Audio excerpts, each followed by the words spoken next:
Namaskar. What is the difference between enlightenment and death? Actually, this is one question from a subscriber.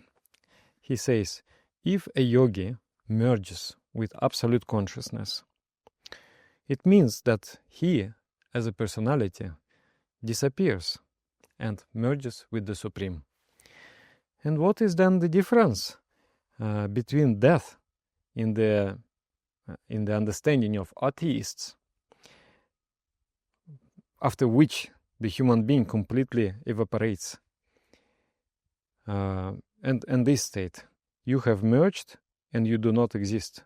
What is the purpose? What is the meaning? God is already existing without us, and He is infinite. What for we do these kind of things? So we have to understand what is I. There is this ego state, and it is a false identity with your body and your mind. That is what normally understood by the ego. There was this very interesting experimentation. Like there is a VR glasses, and then there is a camera. So there is a fake hand, and the camera is filming that fake hand. And in your VR, you see that hand as yours. You see it. So one sense is already giving you the feedback that this is your hand. And then they are touching this hand with the different things, like a feather, like piece of ice, things like that. And at the same time, so in the camera, you see this feather is moving along the hand. And then your hand is also touched by that feather. So two feelings are there, already seeing and touching. So it becomes quite real at that moment. And then they are doing these things. And then finally they come up with a hammer and then dance. It scares hell out of the person who is, watching this, because it's like, it's my hand and suddenly, ta-dance. It's just shocking. So imagine how quickly a person can self-identify with something. Their mind just merges. So that's why we say, as you think, so you become. We assume different identities. We assume a role in society. Who are you? I'm an engineer. Who are you? I'm an Englishman. Who are you? I'm a man. I'm a woman. So we assume different roles, different identities. We self-identify with body, with country, with particular place, and with mind. So what is enlightenment? Is waking up from that false identity. Something similar happens when you sleep. In the sleep, you see some kind of personality. You are a boy. You are old man. You are, even sometimes I saw like I'm an animal, something like that. So different identities. And then you are doing something, there is some process, there is some drama going on in a dream. Then finally you wake up. And then what happens to that dream personality? That dream personality just vanishes. So same thing happens when we die. This persona of my life, I am now Dada Sadananda, meditation teacher. I am doing the video blog, meditation steps. This is my role. And I am self-identified with that role. But when I die, it will be just like smoke. It will evaporate. Nothing will remain of this personality. But will I cease to exist? I will not. Do I cease to exist when I wake up? I do not. Just that personality evaporates. Just that false identity evaporates. Like when I was young, I went to India and I meditated in one special stone. It's called Tantra Pita. Tantra Pita means the place of power, where the great yogi has done deep meditation and achieved very high state.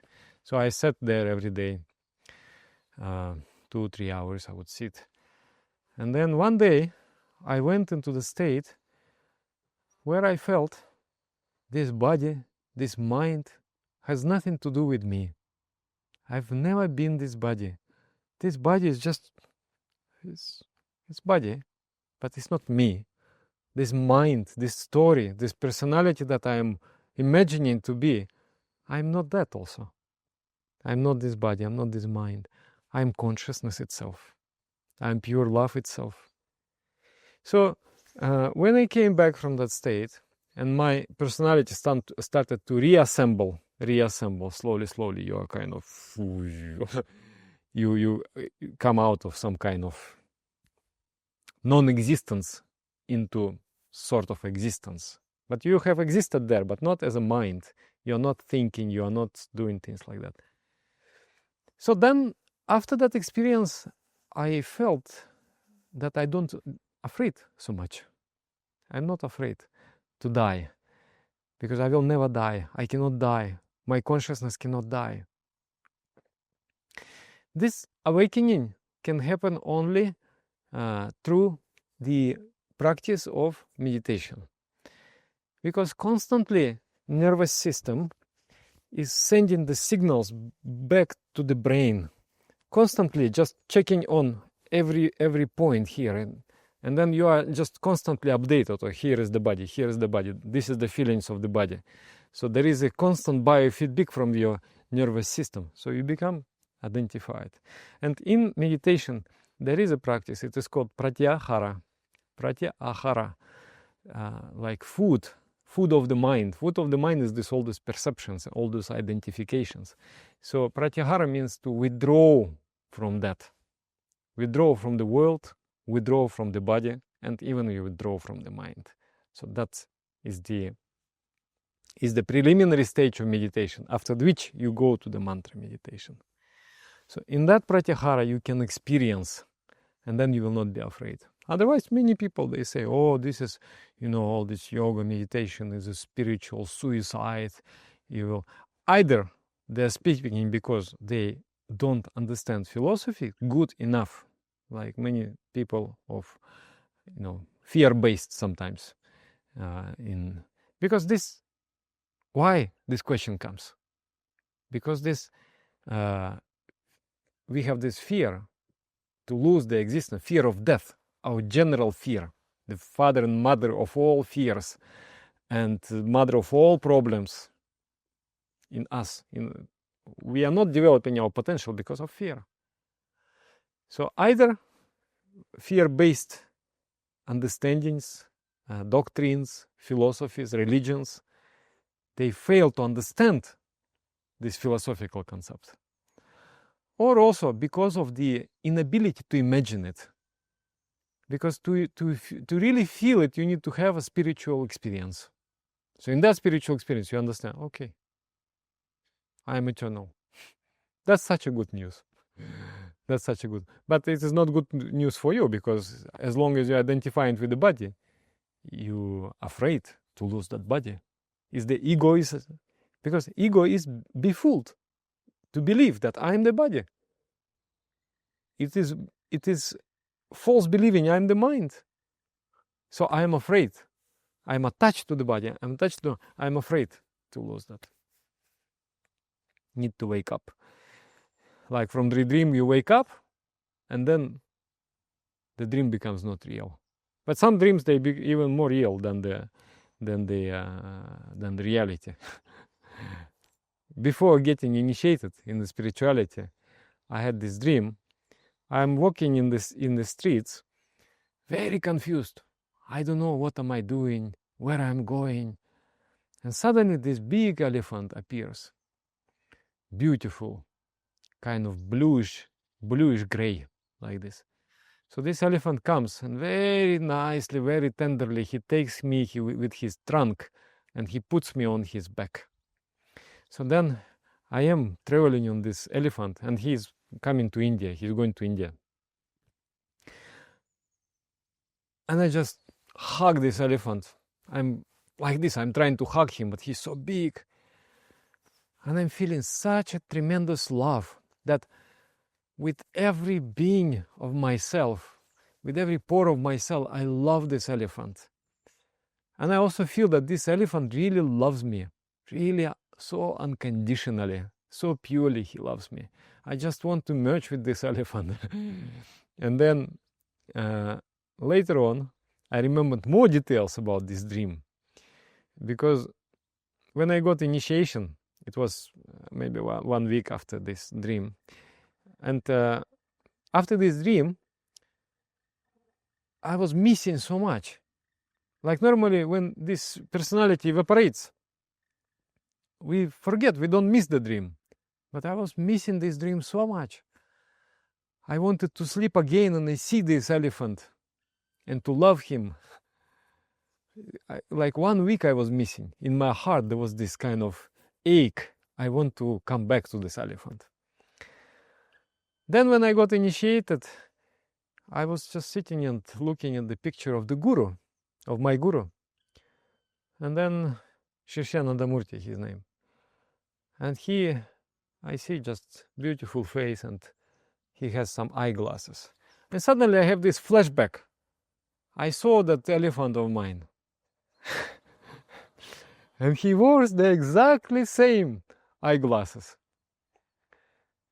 So I understood that love I felt, that was really the blessings of my guru who is waiting for me, who is waiting to take my life and to guide me. That's beautiful. Gunatita, Rupatita. Guru is the one who is beyond material energies. Guru is the one who is beyond shape, but he exists within the flesh just to guide. He is a pure spirit guiding human beings. Yeah, recently I was checking with my archives and I found a letter from my Dada, my beloved Dada Muktatmananda. And he wrote me one letter about his dream. I just want to read for you. He says, "My dear brother, Namaskar, recently happened something wondrous. I woke up in tears from very powerful dream with our Guru. In this dream, I was in Russia, and you also was in that dream. I came into the room. I believe it is the room in the brother's house in the master unit, in the small room. He was there, covered with a blanket. He opened his face and smiled to me. And I noticed that his hair was with a good haircut, new haircut. And I told him about this. Oh, you have a new beautiful haircut? And he smiled again. We spoke, and there was such a strong, intense feeling of intimate feeling. He was holding himself as if we were sharing the most beautiful and wondrous secrets, which were only concerning us and only us. After some time, I started to feel the need to hug him. I sat on my knees and I hugged his legs. And crying, I told him how terribly I miss him. To console me, he showed me a Siberian sun, the rays of which were filling the room, and he told, "Look at the rays of the sun, and you will always find me there." After this, his radiant face, enlightened with his own spiritual brilliance, started to merge with sunlight and disappeared. Till the end of night, I was crying. In the morning, I remembered that, and I cried again. And even now, when I am remembering this, I cry again. It was in Siberia, in the forest. The place of the event was the wooden house which you have built. In dreams, everything is possible. Far places become close and dear. And his universal spirit comes in the flesh.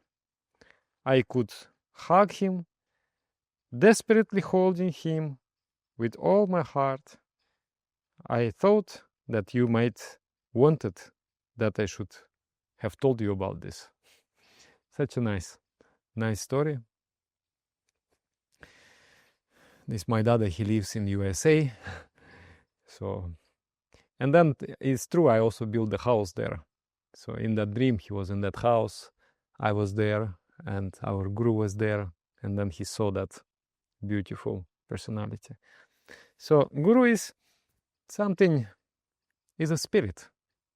Is a spirit, is not a form, but through form we can. And guru comes when there is this intense desire to wake up. I am seeing these dreams again and again. My consciousness cannot leave this dream because there is karma.